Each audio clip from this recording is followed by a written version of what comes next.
Hello, my name is Arpit. In this video, I'm going to demonstrate week 2 of analog electronics lab.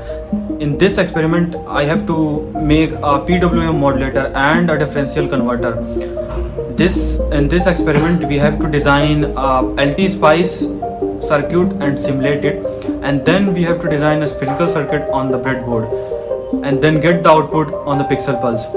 This is my ID, and let's proceed with the physical experiment.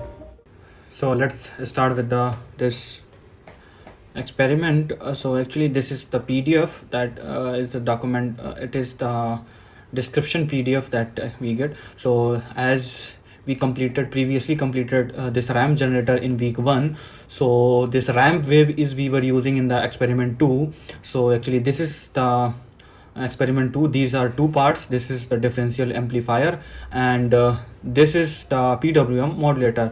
So in the differential amplifier we were using this MCP6004 IC, and we were using a two resistor, that one is R1 and R2, and there is one capacitor, and it is connected to the inverting terminal of this op-amp, and the capacitor value that we were choosed is 10 microfarad, and the sine wave that we were input analog signal, that is amplitude of that is 0.5 and 312.5 hertz frequency, and we get the inverted waveform. Here we get the same waveform, and here this is a 180 degree phase shift, and yeah,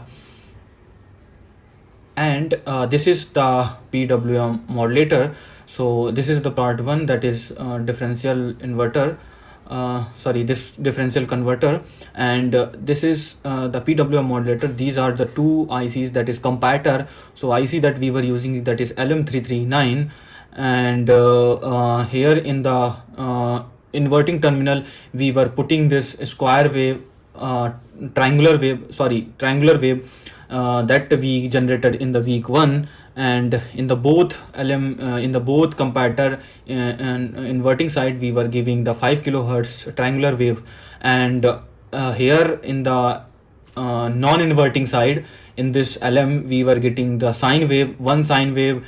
The another sine wave is phase shift of this first one, 180 degree phase shift of the first one. So we get a PWM signal, this PWM P and then PWM N. So I have created this schematic, circuit. I have created this circuit in this LT spice, and as you can see, this is part 1. This is actually a week 1 that we created, and this is the part 2. So as given the same this AD864, this is the op-amp, and this is the LM339, and this is also same. So here let's simulate it again, and as you can see, let's test it. We getting a ramp signal, that is correct, and we getting a square signal, that is also correct. Let's zoom it. Yeah, it is correct. And now this is the sine wave that we are input here. Okay, so this is goes to from 0.5 to minus 0.5. So, and yeah, this is the 180 degree phase shift. Yeah, this is the 180 degree phase shift, as you can see. Yeah, this pink one is 180 degree phase shift, and yeah, you can see this is the output signal that I'm getting when this sine wave is up. The PWM signal is high. When this sine wave is down, the PWM signal is low. And the same with this one, PWM-P. This is the PWM-P, and this is the PWM-N. Okay, yeah, let's redraw it again. Yeah, this, and this is the input wave. Yeah, you can see when the down, the voltage is 0, when the up, the voltage is 5. And let's see for the another PWM-N. So this, you can see, when this is up, the voltage is 5 volt. When this is down, the voltage is 0 volt. And in the 0.5 that we have to do this 1 kilohertz. Actually we have to add RC filter on the PWM P and PWM N. So I have added this RC filter, that the value, the cutoff frequency, it is given in the 1 to 2 kilohertz, but I'm not using that. So because I'm not getting the exact sine wave, so I increase the cutoff frequency, that is somewhere around 15 kilohertz. So as you can see, this is the red sign is similar to this one. As you can see, yeah, it is something little bit phase shift, but it is same. Wait, no, this is not for that. Yeah, this one, this green one is for that. So you can see little bit shifted, but yeah, it is a sine wave. And same for this PWM P. So as you can see, yeah, this is the sign. So let's go through the circuit that I have made. So this is the circuit. This circuit is all week 1 that we have completed, and this is the week 2 circuit. I'm using this one LMIC, this is MCP IC, and this is the capacitor that is somewhere around not somewhere, it is somewhere around 9 point something microfarad. And yeah, and this ramp signal goes here in this, and then this is the LM side. And yeah, you can see the ramp signal is goes to the inverting side of this, and this is the non-inverting side, the sine wave. And this is the differential converter that we are using here. Okay, let's proceed with the physical output. So this is the physical circuit. As you can see here, this blue wire is channel A that goes to this sine input as. So I'm generating sine wave of as you can see, the frequency is 32 point the frequency is 312.5, and the peak to peak voltage is 1, as same as triangular wave.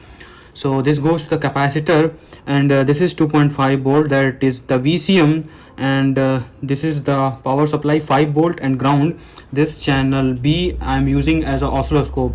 So as you see previously, these are this is the week 1 circuit that generate a ramp signal. So here is the output of this ramp signal, and that goes to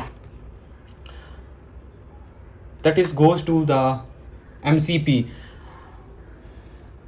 sorry, that goes to the LM339 in the inverting terminal. And this yellow wire from the capacitor, that is giving the sine wave to the MCP in the non-inverting terminal, and this blue wire is giving the 80-degree phase shift of this sine wave that given in the yellow wire. So that goes to the second comparator in the non-inverting side. And as you can see, these are the resistor value that I am using here. This is the 10k and 10k. This is the 8.7 microfarad capacitor, and that is connected between input V sine and connected to the goes to the resistor 1k that goes to the MCP op-amp in inverting side. And these are the pull-up resistor, that is 4.7k. I am using that connected. Here is connected to the VCC, and here is connected to the output of this comparator. So because in the comparator it is there is no open collector inside, so I have to give the VCC from the outside. So it is mentioned in the data sheet also. So and yeah, and in the point 5 it is given that we have to use the RC filter or the output of this PWM-N and PWM-P. So as you can see, I am connected two series resistor, that is one is 100 and one is 68 kilo ohm. These both are kilo ohm. So and for the both VPWM-P and VPWM-N, I am using a both both same RC values, and I'm using a cutoff frequency that, as I previously told, that is somewhere around 15 kilohertz, and the capacitor value that is 20 nanofarad. And let's see the output of this circuit. So yeah, this is the Alias M1K software, as you can see. So I am using for that, this is a green one, this is the input sine wave that I am giving V sine, and this is the PWM-N signal. And as you can see, when this waveform is up, the PWM voltage is high, and when the when the sine wave is down, the PWM voltage is low, as you can see in all the waveforms, in whole waveform. And let's check PWM-P. Yeah, as you can see, this is also a same, but it is inverted form. So as you can see, when this sine wave is down, up, this PWM is down, and when this sine wave is down, the PWM is up. Actually, the sine wave that we were differentially converted, so that is according to this PWM signal. And let's check sine wave, also the inverted sine wave that I am getting. As you can see, this is the inverted sine wave, and this is the input sine wave. And let's check the RC filter when at the output. As you can see, this is the output of this RC filter, and this is the PWM-N. So that's why it is reverse in the form of opposite to the form of that we are inputting. And let's check the PWM-N. Yeah, as you can see, when this sine wave is up, this sine wave goes up. When this down, this goes down. It is little bit shifted, somewhere around 10 degrees of shifting. Maybe some frequency, cutoff frequency issue, or maybe some resistor and capacitor value is not correct. So yeah, so this is the week 2 of this analog lab. We have to generate the PWM signal, that as you can see here and here, PWM-N and PWM-P, and we have to add RC filter on that, so that we get this and this. And we have to invert the input wave, so the input wave is this, and the differential in 80 degrees phase shift wave is this. So yeah, I have successfully completed this week 2 analog experiment. Thank you.